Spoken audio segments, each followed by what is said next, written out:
आपको सुनने में दिक्कत तो नहीं हो रही, ज्यादा इको तो नहीं हो रहा है?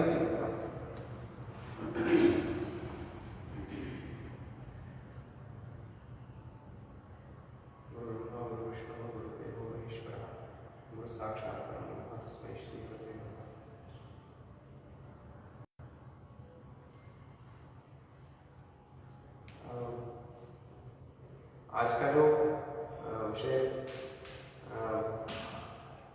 आदरणीय पांडे जी ने जो बताया था कि सृष्टि और प्रलय के बारे में थोड़ा निरूपण करना चाहिए। सृष्टि और प्रलय ये पदार्थ हमारे यहाँ प्रसिद्ध है। प्रसिद्ध है इसका अर्थ है कि जन सामान्य भी जानता है कि संसार की उत्पत्ति होती है, फिर संसार का प्रलय होता है। प्रलय होता है इसका अर्थ होता है नाश होता है। तो उत्पत्ति और नाश ये दोनों जो पदार्थ हैं ये सभी लोग उसको अच्छी तरह से जानते हैं, सर्वविदित। उस सृष्टि और नाश को सब जानते तो हैं, लेकिन उसको अलग अलग प्रकार से जानते हैं और उसमें अलग अलग मत भी हैं। हमारे वैदिक मतों में भी क्योंकि हमारे यहाँ कई प्रकार के दर्शन हैं, न्याय, वैशेषिक, सांख्य, योग, पूर्व मीमांसा, उत्तर मीमांसा, षट दर्शन हमारे यहाँ हैं जो इन सबकी चर्चा करते हैं। और चूंकि सृष्टि और प्रलय दोनों भी श्रुति से सम्मत है, वेदों में इसका उल्लेख मिलता है, इसलिए इस विषय पर सभी लोग विचार करते हैं। क्योंकि सारे जो दर्शन हैं जिनको हम आस्तिक दर्शन कहते हैं, वे सारे दर्शन वेद मूलक हैं। वेद में जो पदार्थ बताए गए हैं उन्हीं के ऊपर विचार करते हैं। वेद विरुद्ध कोई भी दर्शन जाना नहीं चाहता। तो उसी क्रम में सृष्टि भी वेद में आई हुई है, उत्पत्ति और लय दोनों भी वेद सम्मत होने से सभी इसका विचार करते हैं। अब जब विचार करने लगते हैं तो सब व्यक्ति भेद से बुद्धि अलग अलग प्रकार की होती है। जितने क्या कहते हैं प्रसिद्ध वाक्य है, मुंडे मुंडे मते गुना, तो उसी प्रकार से जो हमारे प्रसिद्ध 5-6 दर्शन है सभी में इसको लेकर के अलग अलग प्रकार के मत होते हैं, उनकी प्रक्रिया अलग अलग प्रकार की होती है। अब कोई दर्शन मानते हैं कि ये संसार अनादि है,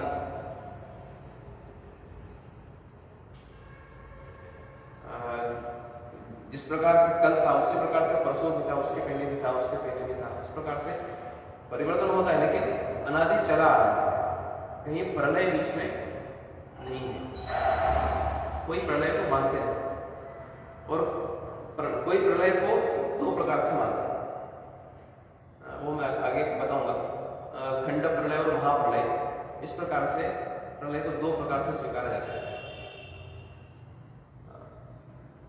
और सृष्टि की उत्पत्ति का जो क्रम है वो भी उन दर्शन के हिसाब से अलग अलग बदल जाता है। तो अब न्याय और वैशेषिक दर्शन की अगर आप चर्चा करें तो ये दर्शन जो है विशेष करके कणाद ऋषि के द्वारा बनाया गया वैशेषिक दर्शन जो है, इसमें ऐसा स्वीकार किया गया है कि दो प्रकार के पदार्थ होते हैं, एक नित्य और अनित्य। इसकी आवश्यकता है, इसको बंद कर दो चलेगा? नहीं दीजिए, ठीक कर रहा स्लो करना है क्या? हाँ, थोड़ा सा स्लो कर दो। दो प्रकार के पदार्थ होते हैं, एक तो नित्य और एक अनित्य। नित्य का अर्थ होता ऐसा होता है कि जो कभी न तो उत्पन्न होता है न जिसका नाश होता है, वो हो गई नित्य। और अनित्य जिसकी उत्पत्ति होती है और नाश होता है। अब एक ये विषय हो गया, दो प्रकार के पदार्थ हो गए, नित्य और अनित्य। उसमें भी हम जिन पदार्थों को देख पाते हैं, अपनी इंद्रियों से जिनको जान पाते हैं, वो सारे पदार्थ होते हैं अनित्य। हम अपनी इंद्रियों से किसको जान पाते हैं? इंद्रियों में मुख्यतः हम आंख ले लेते हैं, क्योंकि हमारी ज्ञान उत्पन्न करने वाली इंद्रियां 6 हैं: चक्षुरिंद्रिय, त्वगिंद्रिय, घ्राणेन्द्रिय, रसनेन्द्रिय, श्रोत्रेन्द्रिय और मन। ये हमारी 6 इंद्रियां हैं। ये हमें इंद्रियां बाह्य पदार्थों का ज्ञान कराती हैं। उनमें भी मन जो है वो तो आत्म संबंधी ज्ञान ही कराता है, बाह्य पदार्थों का ज्ञान में उसका कोई उपयोग नहीं। रसनेन्द्रिय और क्या बोलते हैं, हाँ रसनेन्द्रिय, जिससे स्वाद का ज्ञान होता है, रसनेन्द्रिय और घ्राणेन्द्रिय, इनसे रस का ही ज्ञान होता है, गंध का ही ज्ञान होता है, बाह्य दूसरे पदार्थों का ज्ञान नहीं होता। बचती है एक त्वगिंद्रिय और एक चक्षुरिंद्रिय, हाँ श्रोत्रेंद्रिय नहीं, श्रोत्रेंद्रिय केवल शब्द का ही ज्ञान कराता है। इसके अतिरिक्त बाह्य पदार्थ, आप सोचो कि मैं मेरे घर में सामान रखा है, मेरे ये मैं श्रोत्रेंद्रिय से जान लूं तो नहीं जान सकता। उसी प्रकार से अब त्वगिंद्रिय और चक्षुरिंद्रिय 2 इंद्रियां बचती हैं। इन इंद्रियों से हम किन किन को जान सकते हैं? तो हम पृथ्वी को जान सकते हैं, जल को जान सकते हैं, तेज को जान सकते हैं, वायु को जान सकते हैं। इन 4 पदार्थों को हम जान सकते हैं। पृथ्वी को, जल को, तेज को, वायु को, इन 4 को जान सकते हैं। इसके अतिरिक्त कुछ पदार्थ और हैं जो हमारे इंद्रियों का विषय कभी नहीं हो सकते, जिनको इंद्रियों के द्वारा नहीं जाना जा सकता। या तो हमें अनुमान करना होता है, या श्रुति का, वेद का आश्रय लेना होता है। जैसे आकाश को आप किसी भी इंद्रिय से जान नहीं सकते। आकाश जिसको इंद्रियों से नहीं जान सकते, उसको हम लोग अतीन्द्रिय कहते हैं। शास्त्र में उसके लिए अतीन्द्रिय शब्द है। आकाश काल माने समय को हम अपने इंद्रियों से नहीं जान सकते। हम अनुमान लगाते हैं, घड़ी को देख करके, उसके सुई को नोक को देख करके हमारे द्वारा अनुमान किया जाता है कि हाँ अभी 2 बज गए, अभी 5 बज गए, 10 बज गए। इंद्रियों के द्वारा काल का ज्ञान नहीं होता, दिशा का ज्ञान भी नहीं होता। दिशा का ज्ञान भी इंद्रियों के द्वारा नहीं होता है। और आत्मा का भी ज्ञान इंद्रियों के द्वारा नहीं होता। एक मन होता है, उसके द्वारा आत्मा का ज्ञान होता है, लेकिन वो भी एक अलग प्रकार से, हाँ मैं सुखी हूँ, मैं दुखी हूँ, अहम ऐसी जो प्रतीति होती है, मैं जो ऐसी प्रतीति होती है, उस प्रतीति का विषय आत्मा होता है। बाकी तो आत्मा के बारे में हम लोग नहीं जान सकते हैं, ये उत्पन्न होता है कि नष्ट होता है, कि कितना बड़ा है, कितना छोटा है, ये सब मन के द्वारा भी नहीं जाना जा सकता। और एक खुद मन, ये भी एक पदार्थ है। तो ये इसके अतिरिक्त बहुत सारे पदार्थ हैं। अभी समय कम है और प्रकरण वो नहीं होने से सारे पदार्थों का भी मैं नहीं बता सकता। तो भी ये जो पदार्थ हैं, इनको हम सभी को इंद्रियों से नहीं जान सकते। तो हमें क्या करना पड़ता है? अनुमान का या फिर श्रुति का आश्रय लेना पड़ता है, वेद का आश्रय लेना पड़ता है। वेद बताता है कि आकाश नाम कोई पदार्थ है, आत्मा कोई है, काल कोई है, मन कोई है। ये श्रुति के द्वारा हमें पता चलता है, वेद के द्वारा, और कोई प्रमाण नहीं है। अब जो नित्य और अनित्य पदार्थ की मैंने चर्चा की थी, उसमें पृथ्वी, जल, तेज, वायु, ये 4 जो है ये नित्य भी होते हैं और अनित्य भी होते हैं। और आकाश, काल, दिशा, आत्मा और मन, ये जो 5 है, ये सब नित्य है। अब इसके बाद में सृष्टि कैसे होती है देखते हैं। क्योंकि जो नित्य है उनकी तो उत्पत्ति का कोई सवाल ही नहीं उठता है। उत्पन्न किसने होना है? जो अनित्य है। तो उत्पन्न कौन होगा? पृथ्वी उत्पन्न होगी, जल भी उत्पन्न होगा, तेज उत्पन्न होगा और वायु उत्पन्न होगा। ये चार ही पदार्थ उत्पन्न होने लायक बचे। तो अब इनकी उत्पत्ति कैसे होती देखिए। मेरी बात ठीक लग रही? कहीं भी ऐसा लगे तो आप बीच में प्रश्न कीजिए, मुझे भी अच्छा लगेगा। पृथ्वी, जल, तेज और वायु, ये चार पदार्थ कैसे उत्पन्न होते हैं इसके बारे में देखते हैं। ये जो पदार्थ है चारों, इन चारों का सबसे सूक्ष्म रूप जो है उसे हमारे शास्त्रों में परमाणु कहते हैं। इन चारों का जो सबसे सूक्ष्म रूप वो होता है परमाणु। गणादर्शी ने अपने शास्त्र में परमाणु की क्या दिशा बताई है, मैंने उसके बारे में उन्होंने विचार किया है। तो परमाणु इनका सबसे सूक्ष्म रूप, उसके द्वारा इनकी उत्पत्ति होती है। और इन चारों के परमाणु भी अलग अलग प्रकार के होते हैं, विजातीय होते हैं, एक जाति के परमाणु नहीं होते। पृथ्वी के परमाणु अलग प्रकार के, जल के अलग, तेज के अलग, वायु के अलग। तो इनकी उत्पत्ति की प्रक्रिया चारों की समान है। एक जगह हम देखते हैं, हमें देखना है कि उदाहरण के लिए एक कुम्हार जो होता है वो घट बनाता है, वो घट कैसे उत्पन्न होता है, तो हम उसको परमाणु से शुरुआत करें। परमाणु जो है वो तो नित्य है, उनकी उत्पत्ति नहीं होती। परमाणु के बाद में उत्पत्ति होना है।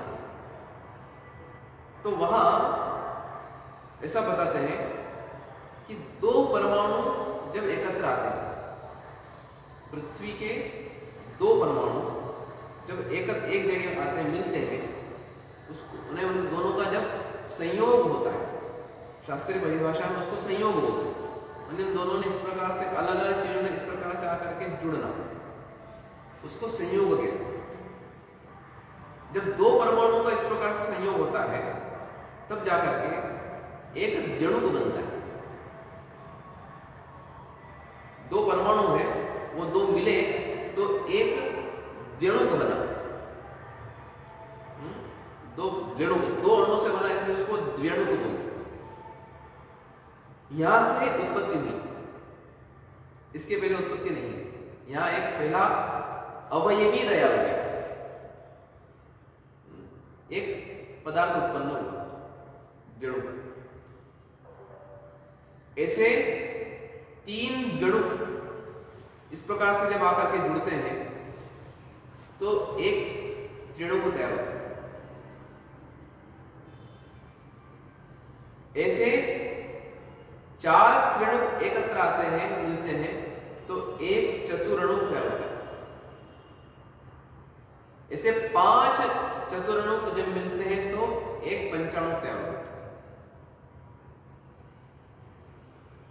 मैं एक बार फिर से कहूंगा इस बात को, जब दो परमाणु जुड़ते हैं तो एक जणुक तैयार होता है। ऐसे तीन द्विणुक जब मिलते हैं उनका संयोग होता है तो एक त्रिणुक तैयार होता है। उसी प्रकार के चार त्रिणुक अगर मिलते हैं, उनका संयोग होता है तो एक चतुरणुक तैयार होता है। उसी प्रकार से पांच चतुरणुक एकत्र आते हैं तो एक पंचाणुक। इसी प्रकार से षडणुक, सप्तणुक, इस प्रकार से होते होते होते ऐसा पदार्थ तैयार होता है जिसको हम अपनी आंखों से देख सकते हैं। परमाणु, द्विणुक, इनको हम अपनी आंखों से नहीं देख सकते, लेकिन इस प्रकार से उत्पत्ति होते होते एक बड़ा मिट्टी का कण तैयार होता है जिसको हम अपनी आंखों से देख सकते हैं। वो मिट्टी, फिर उस मिट्टी का बड़ी मिट्टी से और किसी मिट्टी से संयोग होता है तो बड़ी मिट्टी तैयार होती है। और ऐसे करते करते मिलते मिलते एक इतना बड़ा मिट्टी का पिंड तैयार होता है जिसको कुम्हार जो है अपने चक्र पे रखता है। उसके भी कुछ अवयव होते हैं। इस प्रकार से एक घड़ा तैयार होता है। यही प्रक्रिया पृथ्वी में है, यही प्रक्रिया जल में है। एक लोटा भर पानी जो तैयार होता है वो भी इसी प्रकार तैयार होता है। जब पानी के दो परमाणु एकत्र आएंगे तो एक उनका द्विणुक बनेगा, उन्हीं का त्रिणुक बनेगा, चतुर्णुक बनेगा, पंचणुक बनेगा, फिर बड़ा जल तैयार होगा जिसको हम अपनी आंखों से देख सकते हैं, हाथों से स्पर्श कर सकते हैं, हाथों से स्पर्श करके जान सकते हैं। ऐसा बड़ा तब तैयार होगा। उसी प्रकार से तेल के विषय में भी होता है कि जब अब ये जो बाहर प्रकाश है इसको हम अपनी आंखों से देख सकते हैं, त्वचा से स्पर्श करके अनुभव कर सकते हैं गर्म, लेकिन इसकी भी उत्पत्ति किस प्रकार से होती है? अत्यंत सूक्ष्म परमाणु के द्वारा द्विणुक, त्रिणुक, चतुर्णुक इसी क्रम से होती है। उसी प्रकार से वायु। तो पृथ्वी के अंदर एक सूक्ष्म परमाणु से लेकर के बड़े से बड़े आप जितना बड़ा आप संसार में प्रसिद्ध पदार्थ है उतने बड़े तक जा सकते हैं। जो कहीं पृथ्वी का जो बड़ा गोलक है जिसमें हम सब लोग रहते हैं, हाँ, वो भी इसी प्रकार से तैयार होता है। कहने के तो ये जो पृथ्वी है जिसपे हम लोग रहते हैं यही पृथ्वी नहीं है। शास्त्र दृष्टि से जो परमाणु होता है वो पहली पृथ्वी, फिर द्विणुक त्रिणुक होते हैं, ये भी बड़ी पृथ्वी है। और यहां तक कि हम तो इसी को पृथ्वी कहते हैं, लेकिन संसार में 4 ही प्रकार के परमाणु होते हैं, पृथ्वी, जल, तेज और वायु। 5वां तो है नहीं। तो जिसको आप दूसरे ग्रह मानते हैं, आप उसको या तो मंगल मानो, चाहे बुध मानो, चाहे चंद्रमा मानो, कोई सा भी ग्रह मानो, लेकिन उसकी जो उत्पत्ति होती वो इसी प्रकार से पृथ्वी के परमाणुओं से ही होती है। क्योंकि शास्त्र की दृष्टि से इस प्रकार का और कोई 5वां पदार्थ है ही नहीं जिसकी उत्पत्ति होती। तो इन्हीं को शास्त्र में भूत कहते हैं। पृथ्वी, जल, तेज, वायु, एक आकाश को भी भूत कहते हैं, लेकिन ये 4 प्रकार के भूत हैं, इन्हीं में उत्पत्ति और इन्हीं में नाश होता है। जैसे कहते हैं कि आकाश से वायु की उत्पत्ति हुई, वायु से अग्नि, हाँ, अग्नि से जल, जी, जल से पृथ्वी। अभी किसी विद्यार्थी ने मुझसे पूछा था कि किसी दूसरे उपनिषद में इसका उल्टा दिया हुआ है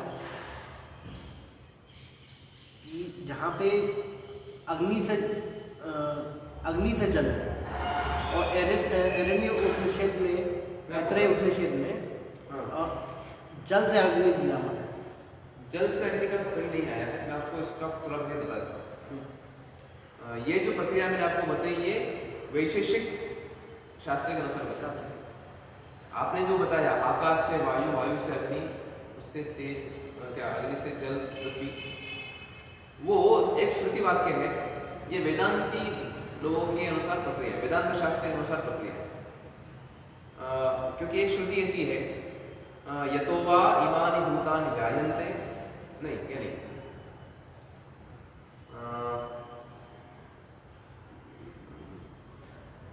एतस्मात्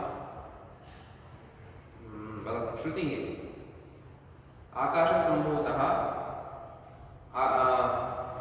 आकाशाद वायु, वायु अग्नि, अग्निराप, अद्भ्य पृथ्वी, पृथिव्या औषधयो वनस्पतयश्च, ऐसी श्रुति है। तो उस श्रुति के अनुसार सबसे पहले आकाश सबसे पहले भी नहीं है।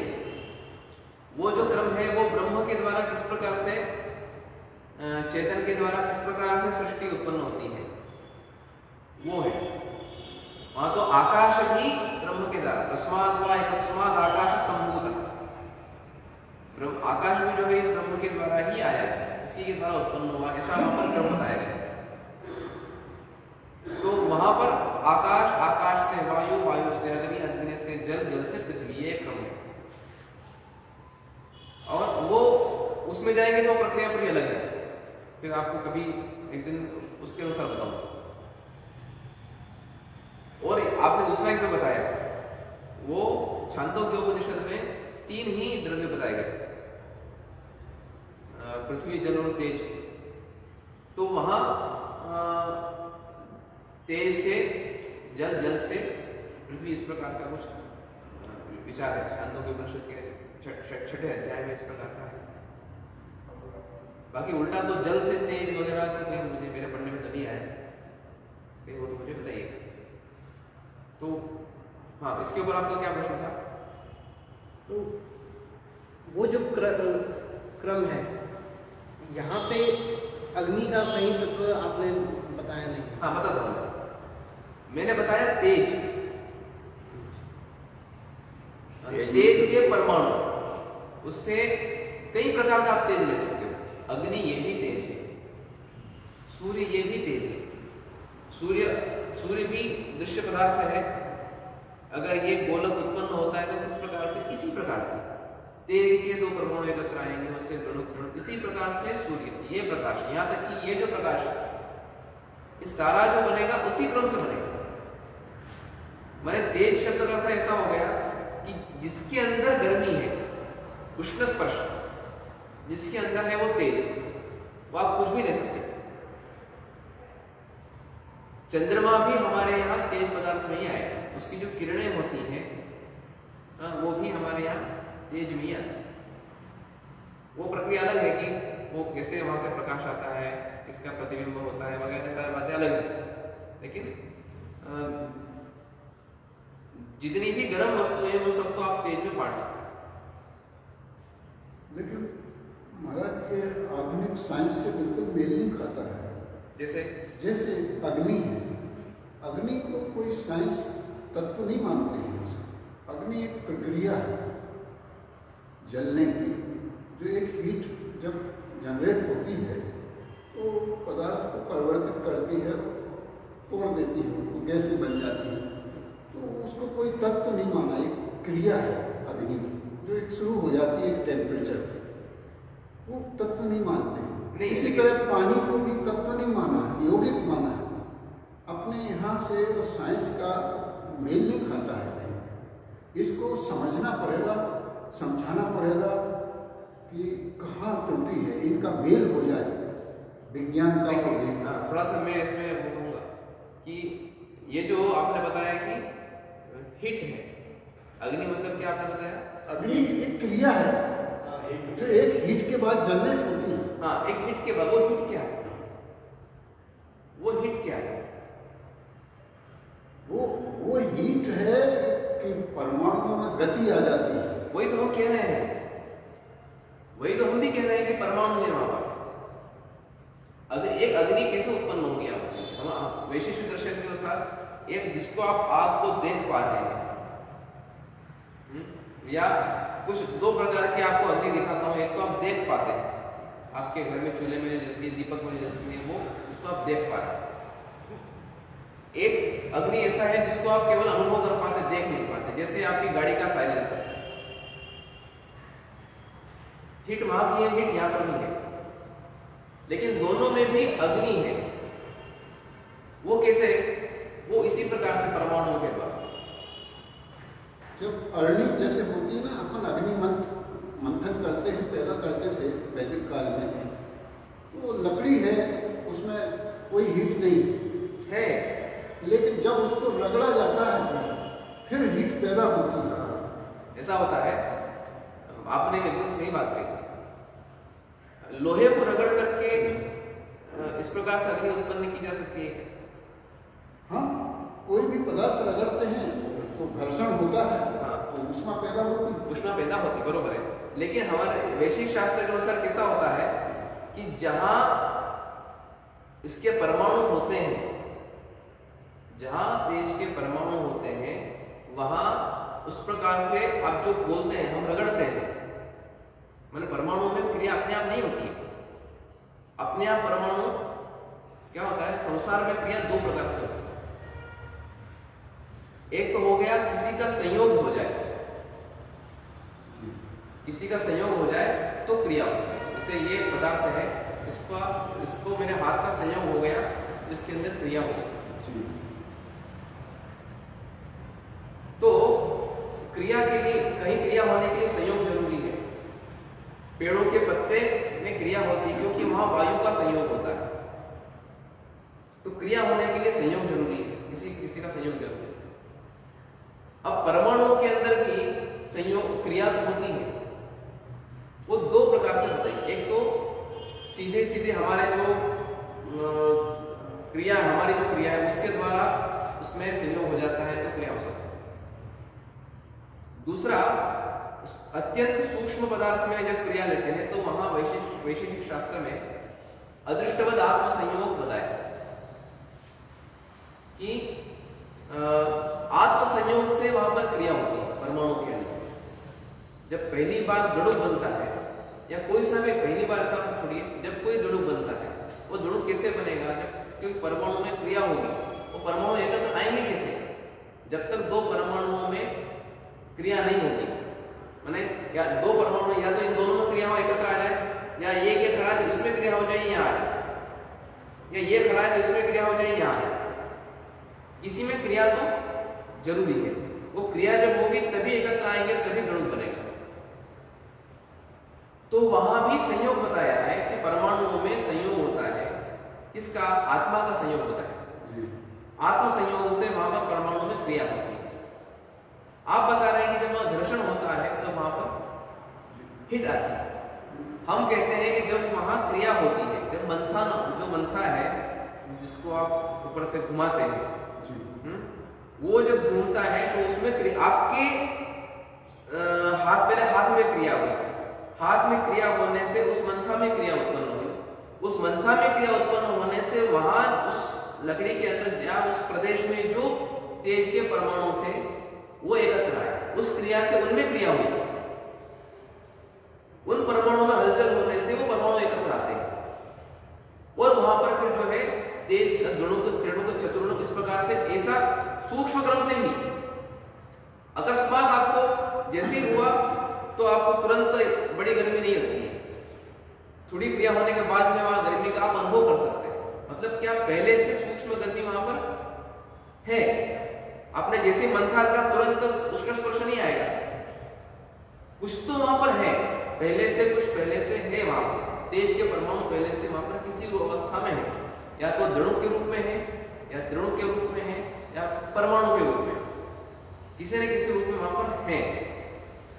जब आप क्रिया करते हैं तो वहां पर उनमें अवयवी, तेज का अवयवी तैयार हो जाता है, बड़ा ऐसा तेज उत्पन्न हो जाता है जिसको आप अनुभव कर सकते हैं। लेकिन वहां पहले से तेज नहीं है ऐसा नहीं है।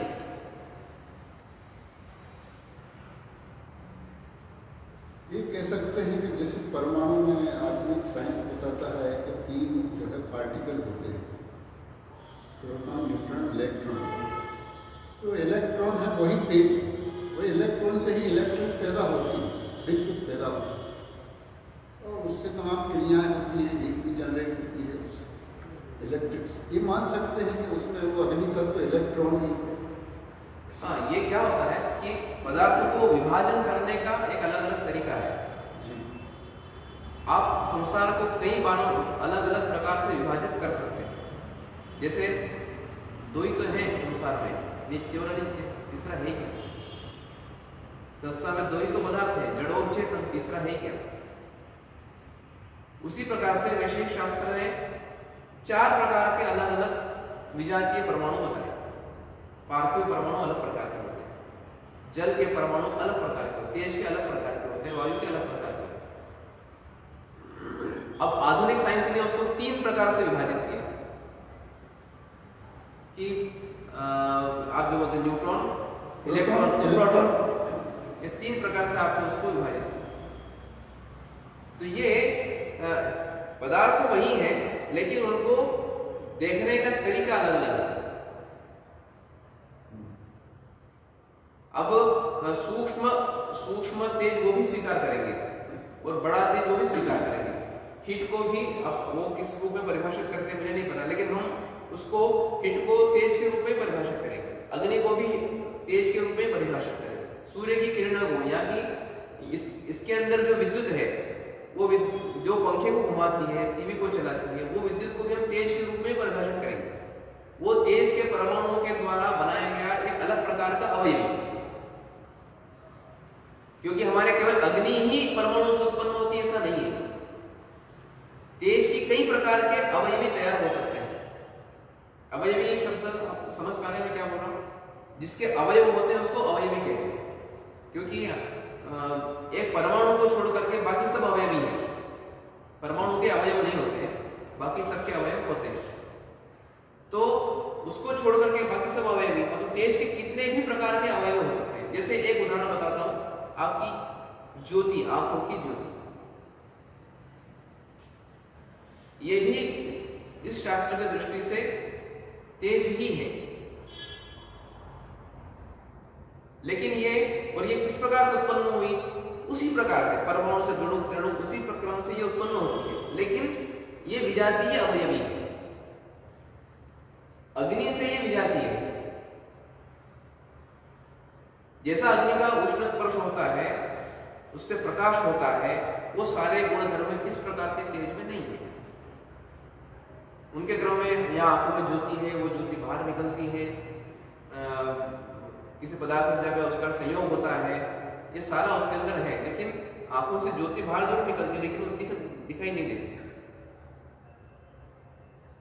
तो वो विजातीय स्वीकार करते हैं। इसी प्रकार से पानी में भी अलग अलग प्रकार के भेद स्वीकार किए जाते हैं। एक तो हमारे लोटे में आंख में पानी होता है, भोजन पीते हैं, स्नान करते हैं, वो सामान्य जल का स्वरूप है। और भी सूक्ष्म जल के प्रकार होते हैं। चंद्र किरण होती है, उसमें भी ये शास्त्र जल को स्वीकार करता है।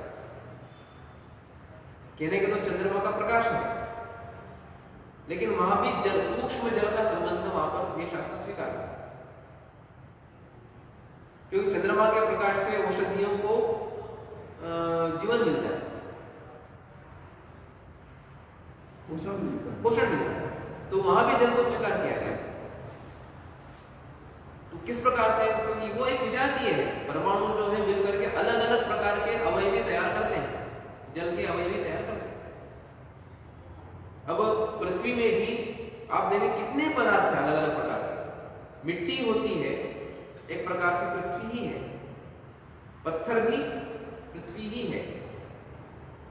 वृक्ष ये भी पृथ्वी ही है, लेकिन इनमें कितने भेद हैं अलग अलग प्रकार से, क्योंकि वो परमाणुओं से अलग अलग प्रकार के अवयवी तैयार होते हैं।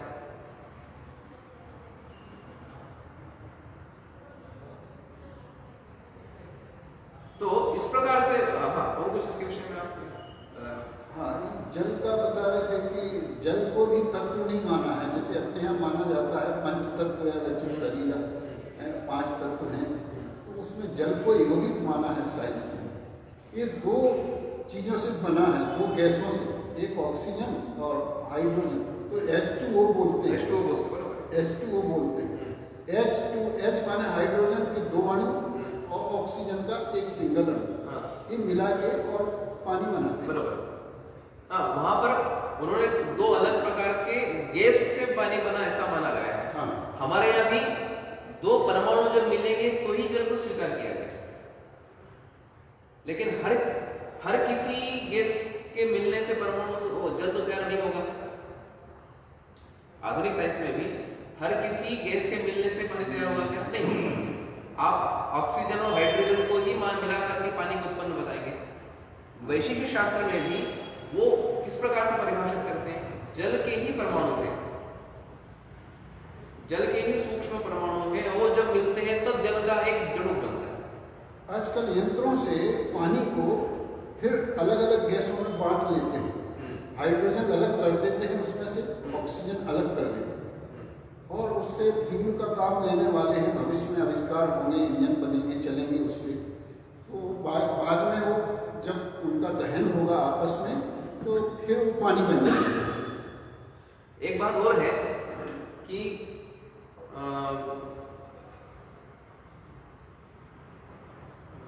जैसे चंद्र किरण है, चंद्र किरण में तेजस तत्व भी है और जल तत्व भी उसमें बताया गया है।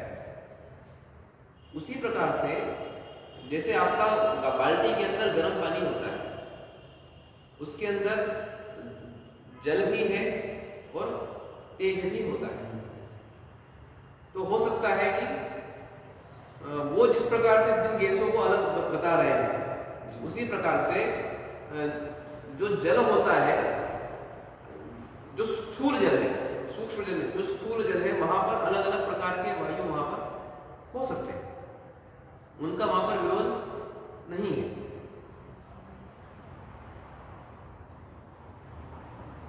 मैं तो प्रश्न किया है, हाँ, हो सकता है। विरोध नहीं कर रहा हूं, नहीं, आप ऐसा मत समझिए। नहीं, मेरा तो विरोध नहीं, मेरा तो क्या होता है, इस प्रकार के प्रश्न होते हैं तो वो चर्चा सार्थक होती है। केवल चुपचाप बैठकर सुनेंगे तो वो चर्चा सार्थक नहीं है, क्योंकि मैं तो प्रवचन नहीं करता हूँ, मैं तो चर्चा करता हूँ।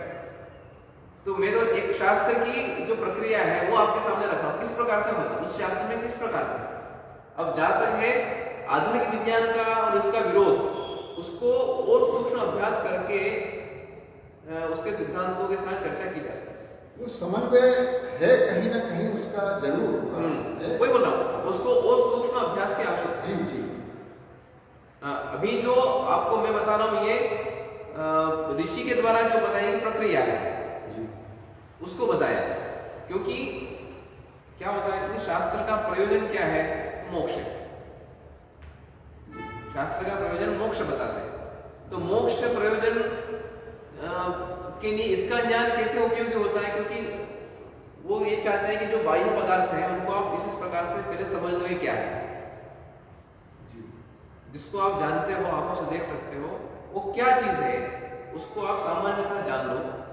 उसके बाद उन सब से आत्मा को अलग करो और फिर उसका चिंतन करो। तो उनका जो चिंतन है वो आखिर में मोक्ष की तरफ जाता है। तो वो जो प्रक्रिया है, इस प्रकार से आधुनिक साधन जितना वो कर रहा है, उस प्रकार से इतना हर एक बात का यंत्र आदि को लेकर के वहां विचार नहीं है, लेकिन सृष्टि की उत्पत्ति और लय का तो वहां पर अवश्य बताया। इस प्रकार से संसार में यही पदार्थ है, इतने ही भूत हैं, इनकी इस प्रकार से उत्पत्ति होती है, ये तो वहां पर अवश्य बताया। हाँ, अब इसको आधुनिक से सिद्धांत से कैसे मैच करना है, ये अलग विषय है, क्योंकि परिभाषाएं बदलती है, हर शास्त्र का देखने का नजरिया बदलता है। आप उनकी बात कर रहे हैं कि मैच नहीं खाता है, शंकराचार्य जी ही खंडन करते हैं कि जो वैश्विक इस सिद्धांत का खंडन करते हैं कि परमाणु से जो सृष्टि का आरंभ होता है वो गलत है। हमारे ही दर्शनों में, दूसरे दर्शनों में उसका निषेध भी बताया है, क्योंकि वहां विचार है। हाँ, विचार है वहां, इस शास्त्र में भी विचार है। तो इसलिए क्या होता है, बाह्य जगत को परिभाषित करने का तरीका अलग अलग हो जाता है जी। लेकिन जितना अलग अलग तरीका होता है, इतने इस प्रकार से पदार्थ या तो अधिक हो जाते हैं या फिर कम हो जाते हैं। जैसे इन्होंने 4 प्रकार से पृथ्वी, जल, तेज और वायु को 4 पदार्थों में बांटा, वो लेकिन 3 ही है, क्योंकि उन्होंने उस प्रकार से उन पदार्थों को ग्रहण किया, उस प्रकार से परिभाषित किया।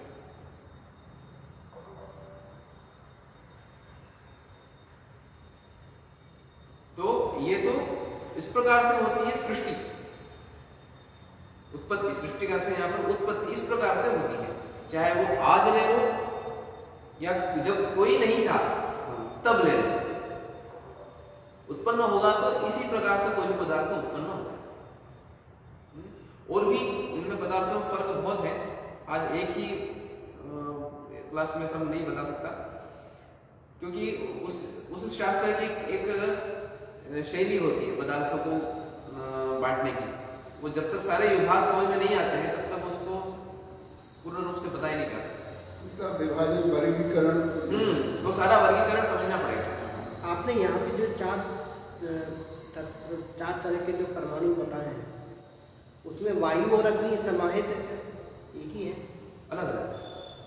आपने आकाश बताया, वायु बताया, जल बताया, पृथ्वी बताया, तेज भी है, तेज भी है, आकाश के परमाणु नहीं है।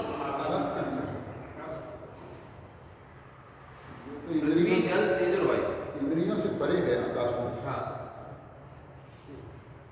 अच्छा सर, आपने दिशा का भी बताया था, तो दिशा का क्या ज्ञान नहीं हो सकता है?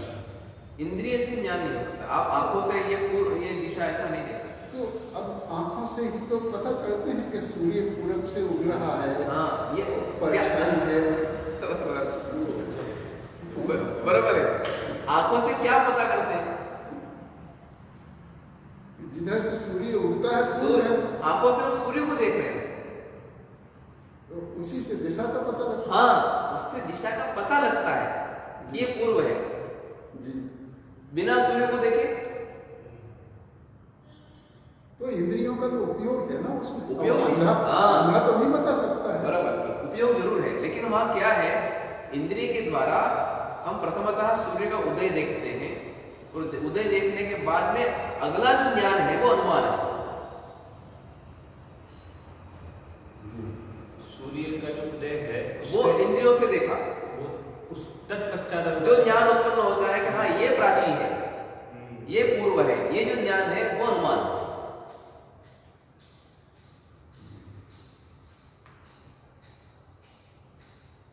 सूर्य अस्त हुआ तो हमने पीछे देखा, हाँ इधर या सूर्य अस्त, ये पश्चिम है, क्योंकि सूर्य दृश्य पदार्थ है, तेज है, उसको हम अपनी आंखों से देख सकते हैं। बड़ा है तो उसका उदय और अस्त दोनों भी आंखों से जाना जा सकता है। ठीक है, मैं समझ गया कि आपने दिशा को नहीं देखा, सूर्य को देखा है जी। और फिर अनुमान लगाया है कि पूरब है। लेकिन इंद्रियों का उपयोग तो हुआ उसमें। हाँ, इंद्रियों का उपयोग नहीं, ऐसा नहीं बता रहा हूं। अनुमान जो प्रमाण है उसमें इंद्रियों का उपयोग होता है, क्योंकि कोई भी अनुमान बिना हेतु के नहीं होता है। निराधार कोई अनुमान नहीं होते हैं। किसी एक पदार्थ का ज्ञान होने के बाद ही अनुमान का आरंभ होता है। उस पदार्थ का ज्ञान आपको इंद्रिय से हो सकता है और आप आगे बढ़ते हैं। फिर भी आप बहुत अच्छे से समझा रहे हैं, लोगों को बहुत अच्छे से समझ में आ रहा है। एक छोटा सा प्रयत्न करते हैं, आप लोग जिज्ञासा से बैठते हैं इसलिए वो तो जो जिज्ञासा है वो मैं व्यक्त करता हूँ, और कोई बात नहीं। आपकी बात काटना मेरा मतलब नहीं, मैं तो स्वागत करता हूँ। दिशा वाला बहुत अच्छा बिंदु बताया आपने, दिशा वाला। और हमारे यहाँ पर दिशा जो है वो 4 दिशा नहीं बताई है, दिशा एक ही है। कहीं तो 10 दिशाएं बता। हाँ, वो बताता हूँ मैं आपको। मुख्य रूप से दिशा जो है वो एक है, लेकिन एक दिशा को लेकर के व्यवहार नहीं किया जा सकता। जैसे समय एक ही है, लेकिन उस एक समय को लेकर के, जैसे हमारे यहाँ मैंने एक दिन कहा था पहले कि समय, इसको हम हमारे शास्त्र में महाकाल कहते हैं। वो काल जो है वो एक ही है, लेकिन उस काल को लेकर के आप शुद्ध प्योर काल को लेकर के आप व्यवहार नहीं कर सकते। जैसे आप भी किसी समय में हैं, मैं भी किसी समय में हूं, गांधी जी किसी समय में थे। अब मैं पूछूंगा कि गांधी जी कब हुए, तो आप बोलेंगे काल में। 3 खंडों में बांटा गया है। क्लास कब है, बोले काल में है। मुझे कब आना है, बोले काल में आना है। आप शुद्ध काल को लेकर के व्यवहार कर नहीं सकते। तब क्या करना पड़ता है, उस काल को बांटना पड़ता है। आपको जितना सूक्ष्म आवश्यकता है इतना सूक्ष्म उसको बांटना पड़ेगा। तो हम क्या करते हैं, कोई ना कोई क्रियाशील पदार्थ को लेकर के उसको बांटते हैं। उसी प्रकार से दिशा को लेकर के भी एक दिशा को लेकर के व्यवहार नहीं किया जा सकता। आपका घर कहां पर है, यहां से आपका घर कहां पर है, मैं बोलूंगा दिशा में है, कैसे जानेंगे? तो आपको दिशा का भाग करना पड़ेगा। हाँ, यहां से पूर्व में है, इतना आगे जाने के बाद पश्चिम में है। इस प्रकार से उसको दिशा को बांटना पड़ेगा। तो मुख्य रूप से 4 भागों में बांटा, पूर्व, पश्चिम, उत्तर, दक्षिण। फिर कोने बचे, उनको भी अलग अलग प्रकार से बांटा। समझने के लिए बहुत बुद्धि चाहिए जी।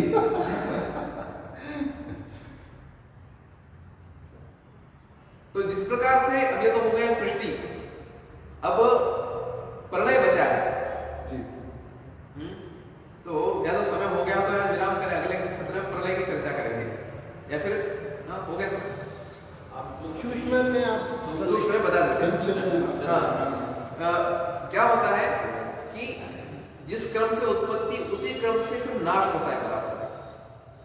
जैसे उदाहरण के लिए एक घड़ा है, वो टूटेगा, या फिर ये मकान है, ये मकान बना ईंटों से, परमाणु से हम होते होते ईंटों तक आएंगे, ईंटों से दीवार तक आएंगे, और दीवार से भवन तक गए, बनते बनते अब ये बना, पहले द्रड़ुक बना, फिर ईंटें बनी, फिर दीवार बनी, फिर एक घर बन गया, एक बड़ा अवयवी तैयार हो गया।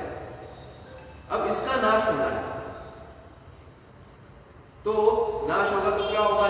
पहले दीवार के रूप में होगा, नाश होगा, दीवारें बचेंगी, दीवारें भी नष्ट होंगी तो ईंटें बचेंगी, ईंटें भी नष्ट होंगी तो जो बारीक टुकड़े होंगे वो बचेंगे। इस प्रकार से नाश होते होते होते होते फिर परमाणु तो उसका नाश होगा। आखिरी जो अवस्थान है, आखिरी की जो स्थिति है, वो परमाणु तो जाकर उठ जाता है। जिस क्रम से जुड़े थे उसी क्रम से उसका बिखर जाते हैं और परमाणु तक नाश होता है। कहीं कहीं हर चीज का परमाणु तक नाश होना जरूरी नहीं है। आज आपके सामने ईंट के टुकड़े पड़े हैं, हो सकता है सालों तक वो ईंट के टुकड़े के रूप में पड़े रहे, लेकिन उसका नाश होना है तो कहां तक होगा? परमाणु तक। जैसे गाय घास खाती है और दूध देती है, तो हमारे यहाँ वो जो घास खाती है, उस घास का उस गाय के पेट में जाकर के नाश होता है। कहां तक होता है नाश? परमाणु तक। और फिर दूध का गणुक बनता है, तृणुक बनता है, चतुर्णुक बनता है, और दूध उत्पन्न होता है। तो उसी प्रकार से परमाणु के द्वारा उसकी उत्पत्ति और परमाणु के द्वारा परमाणु तक उसका पदार्थ का नाश, और ये प्रतिदिन हर क्षण होता है, प्रतिदिन होता है, हर क्षण होता रहता है। केवल किसी एक बार संसार का आरंभ हो गया, फिर संसार चल रहा है, ये नहीं। अनुपात जो रहता है वो बराबर रहता है क्या? नाश जो प्रलय का और उसका अनुपात जो आप कह रहे हैं कि प्रतिदिन होता है, निरंतर नहीं, क्या होता है रोज की उत्पत्ति और प्रलय, उत्पत्ति और प्रलय नहीं, क्या होता है दो प्रकार से देखिए। एक तो जब कोई नहीं था, जब कुछ भी नहीं था, वहां से उत्पत्ति देखेंगे और वहां तक जब नाश देखेंगे तो बराबर ही है। वहां से अत्यंत आरंभ से जब उत्पत्ति देखेंगे और वहीं जाकर के जब नाश को देखेंगे तो दोनों अनुपात बराबर ही है। किंतु प्रतिदिन भी कितने पदार्थ उत्पन्न होते हैं, कितने पदार्थ प्रतिदिन नष्ट होते हैं, लेकिन उत्पत्ति का क्रम वही होता है, उसी प्रकार से पदार्थ उत्पन्न होता है। इसे कहते हैं बराबर है दोनों का, बराबर। जिसे हम ओम कहेंगे, एब्सोल्यूट एनर्जी है। हाँ, ये वहीं से पूरा विखंडन शुरू होता है, वहीं पे जाके सब जुड़ जाता है। लेकिन ये जो दृश्य पदार्थ मैंने जो आपको बताया ना, वो दृश्य पदार्थों के बारे में बताया। ये जड़, या फिर दूसरे शास्त्र में, वेदांत शास्त्र में इनको जड़ कहते हैं। ये जड़ पदार्थों के बारे में बताया, तो इनको देखना तो इस प्रकार से देखना है। अब ओंकार से जब सृष्टि का आरंभ अनंत बताएंगे तो प्रक्रिया पूरी अलग है। ओंकार से भी पानी कैसे आया, ओंकार से सूर्य कैसे आया, ओंकार से ये कैसे आया। ओंकार से आपको, अगर आपको यहां तक आना है तो कोई प्रक्रिया आपको चाहिए, उसकी बिना नहीं आ सकती।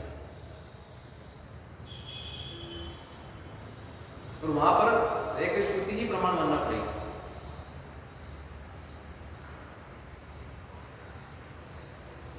दूसरा कोई प्रमाण नहीं।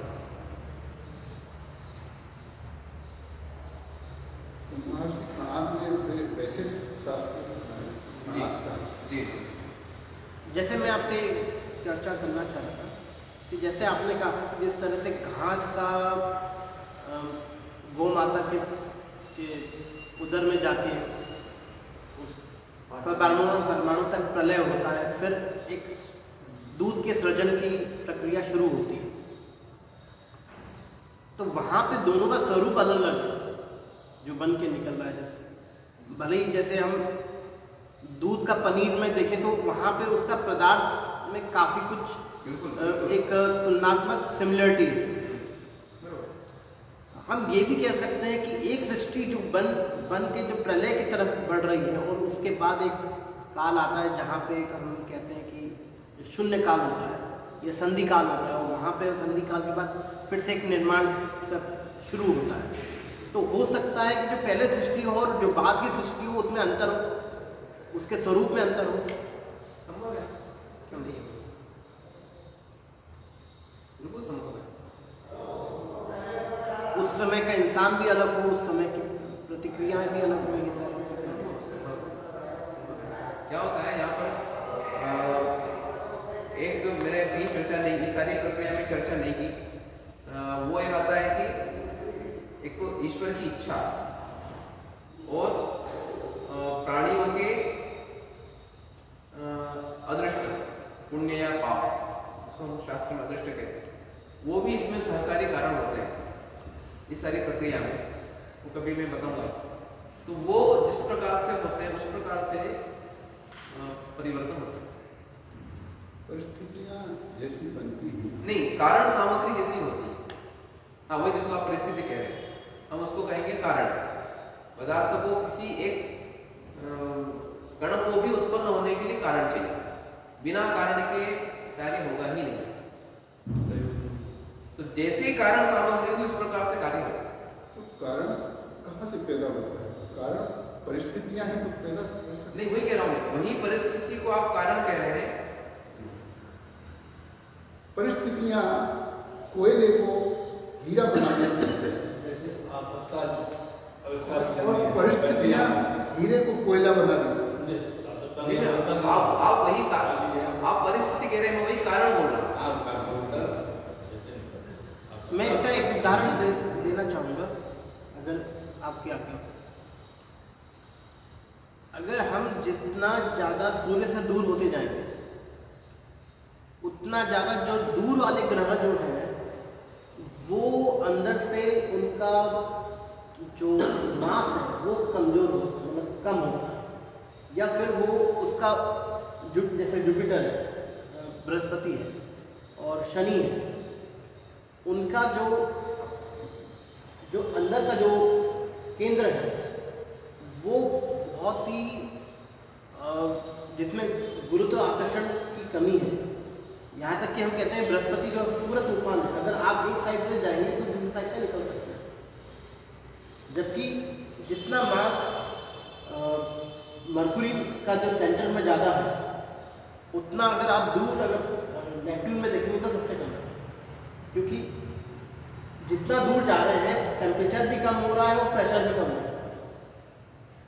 तो जितने दूर के प्लैनेट्स हैं, जितने दूर के ग्रह हैं, वो तूफानी चक्रीय उनमें ज़्यादा होता है, और अगर आप एक साइड से निकलेंगे, एक साइड से अंदर जाएंगे, दूसरी तरफ से निकल सकते हैं, तो वो संभव नहीं है, उसमें मृत्यु हो जाएगी। लेकिन बृहस्पति पूरा ही होलो है, तो वहाँ पे उसकी जो परिस्थिति है वो बुध से बिल्कुल विपरीत है। जबकि ये सारे खंड एक ही मास से बने हुए, एक ही खंड से बने हुए, तो एक तो दूर जाने पे अगर आप देखेंगे तो उसका कारण दूसरा होगा।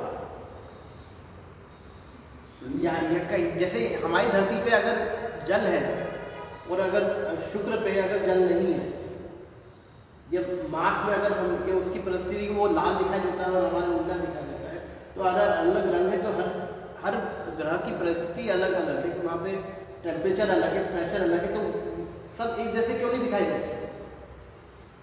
ये तो यहाँ पे उन सबकी प्रेशर, टेम्परेचर या उसका जो कारण है जिस वजह से वो वैसा बना है या वैसा दिखाई दे रहा है, वो बहुत ही अलग अलग है।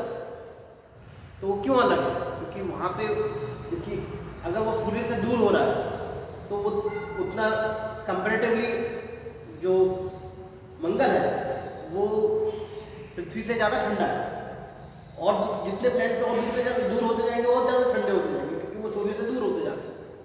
तो उसी तरह से अगर किसी चीज़ का निर्माण या प्रलय है तो वो उसके कारण पे डिपेंड करेगा, जो मेरे ख्याल से आप वही कह रहे हैं। कारण पे डिपेंड, वही जैसे आप उसको परिस्थिति बोल रहे हैं, उसको कारण बोल रहे हैं। अब यहाँ पे गुरुत्वाकर्षण यहाँ पे ज़्यादा होता है, और हम जितनी दूर जाएंगे उतना उसका ग्रेविटेशनल फोर्स कम होता जाएगा, क्योंकि दूरी घट रही है, मतलब दूरी बढ़ रही है, तो दूरी बढ़ने की वजह से गुरुत्वाकर्षण कम हो रहा है। काल की परिस्थिति अगर अभी की देखेंगे तो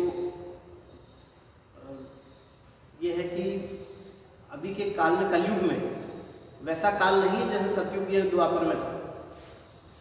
तो पाप की संख्या यहाँ पे ज़्यादा बढ़ रही है अगर उस हिसाब से देखें तो जैसी काल परिस्थिति है उस वैसे कारण हो जाएगा। क्योंकि एक पदार्थ को उत्पत्त होने के लिए या नाश होने के लिए एक ही कारण नहीं होते, कई चीजें उसमें आती हैं। वो देश, वो काल, वो परिस्थिति जैसा आप बता रहे हैं। अच्छा, मैं आपसे ये पूछना था कि प्रलय कितने तरह के बताएंगे? इस शास्त्र में 2 प्रकार के प्रलय हैं, एक खंड प्रलय और एक महाप्रलय। खंड प्रलय ऐसा होता है कि अभी सृष्टि है, प्रलय होगा, फिर उत्पत्ति है, वो खंड प्रलय जो बीच में है। दूसरा है महाप्रलय, जिसके बाद फिर उत्पत्ति नहीं है।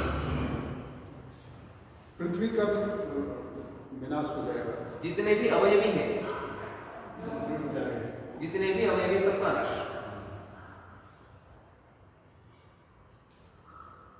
खंड प्रलय में पृथ्वी का विनाश नहीं होगा शायद, नहीं, अवयवी का नाश है। अच्छा, हाँ, गोलक अगर है तो ये अवयवी ही है। हाँ, पृथ्वी की अवयवी है।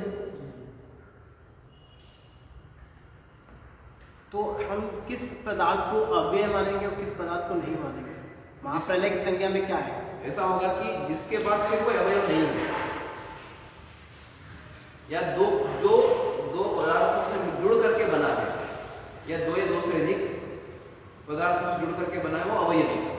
जैसे ये अवयवी है, ये घड़ा या अवयवी, घड़ा अवयवी, ये अवयवी है, इनके पार्ट्स हैं। इसके पार्ट्स नहीं है, वो अवयवी नहीं है। परमाणुओं का गठन, उनका विखंडन, हाँ, बस ये है। परमाणु के कोई पार्ट्स नहीं है, उसके अवयव नहीं है। उसके बाद जो है, हाँ, वो सभी अवयव है।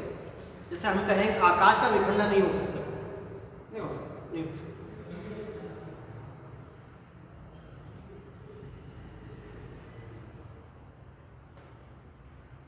इसीलिए आकाश का इसीलिए कैसा स्वरूप बताते हैं शास्त्र में कि यहाँ आपने घर बनाया, घर नहीं बना तब भी आकाश था, अब बना ले तभी आकाश यहाँ पर है।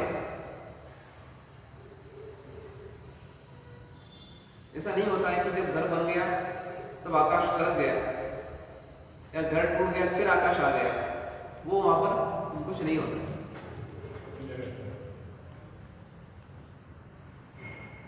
अपनी वाणी में विराम देता हूँ। बहुत बहुत विशेष बात, हाँ, विषय